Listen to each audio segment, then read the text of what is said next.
Istanbul is a metropolis with striking contradictions. Conservative values and a rapidly changing society causes clashes between people from different backgrounds. No entry for men is written at the door of this hairdresser. All customers here are men, though.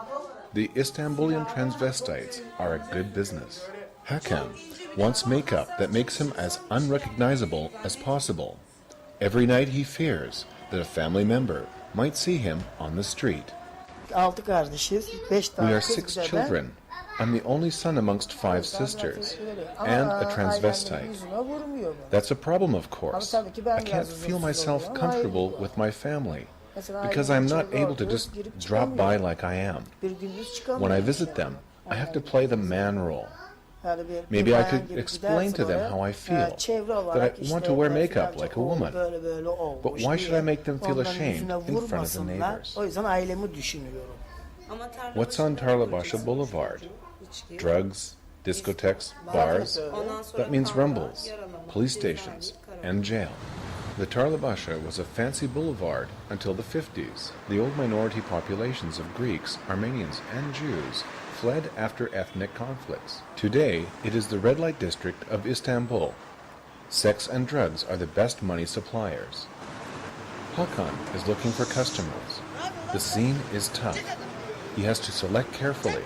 A year ago, a customer stabbed him with a knife, not to pay the fee. Just a few streets further, the atmosphere is much more peaceful. Istanbulians love the clubs, pubs, and restaurants around the district Beyoğlu. It regained the flair of the times when the minorities were living there. Barış is on his way to work. He is part of the Istanbulian gay scene. A couple of years ago, homosexuals were hiding much more than today. The time his family wanted to get him married are luckily laying in the past. The parents didn't talk to him for 2 years when he confessed being gay. Today, they accept it.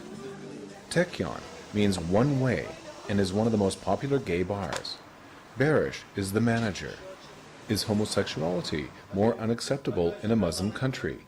He differs. Why only here? In the whole world, homosexuality is regarded as something beside the normal. I feel myself as a Muslim. That has nothing to do with my sexual orientation. The life of transvestites looks different. You can't compare those with any average gay. A homosexual is working in a normal job. The transvestites want to catch attention because they earn their money by offering sex. Most transvestites aren't really fond of the way they have to earn their money. Denise is always feeling tense. Prostitution for men is illegal. Being caught means a night in the police station, harassment, and having to pay a fine.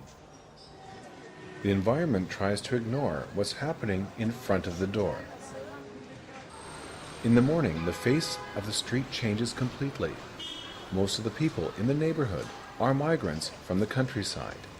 They left their villages to work in the metropolis. In this part of town, the rents are low. The shrill transvestites are outcast during the day.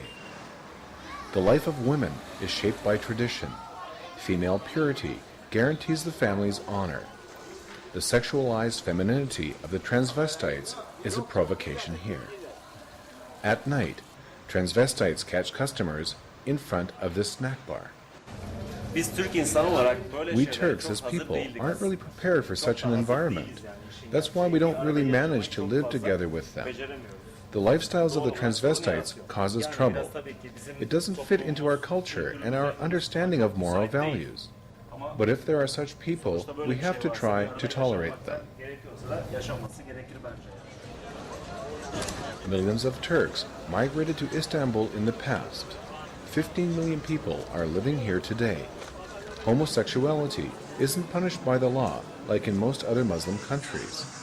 But legally, it has a reason to lose a job. Hakan has actually learned to be a shoemaker. But when he started to look feminine, he was first teased, then harassed, and finally fired. His friend Denise also lost his job in a fashion store. Especially male customers were disturbed about their outlook. Most stunning is a contradiction Turkish scientists found out in a survey. Mostly Anatolian migrants are attracted to transvestites. Psychologically, they deny their homosexuality by wanting sex with a man looking like a woman. 13-14 yaşında da bu hale geldim zaten. I was looking like this already at 13. I told my mother then, I'm together with a man. I was spending all my time with my lover, so I explained to her that he wasn't just a friend, but my sweetheart. Of course, she went into a rage at first, but she didn't exaggerate it. But then we had to tell my father, she decided. She was a modern woman.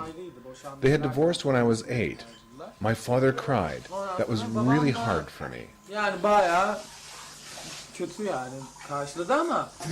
Hakan and Denise are sharing a flat and try to substitute family life. My mother. Annem diyorum. Ay alkolik aşçı bakar mısın, rezil olduk. Different from Denise, whose parents died, Hakan comes from a poor migrant family. He hardly can read and write and doesn't see a perspective outside of prostitution. Denise wears makeup all the time. Hakan prefers to look like a man during the day. The female look he uses is mainly to attract customers at night. Nobody would be interested in me if I would look like a man. But when I put on makeup and dress nicely, many men are attracted to me. Ne bileyim, travestiler giyiniş olarak, makyaj olarak. We are catching attention with our look and with the makeup we do. And transvestites are known for being sexually more progressive. Most of the women being raised in a Muslim country with strict rules for women are sexually shy. Onların yapmak istemediği şeyleri yapıyorlar. Turkish society is modernizing rapidly, but moral values are more resistant to change. It's noon, an early time of the day for Hakan. He is on his way to visit the family. The mother needs financial help for a medical surgery. Hakan will try everything to support her, but his mother shall never learn how he has to earn his money.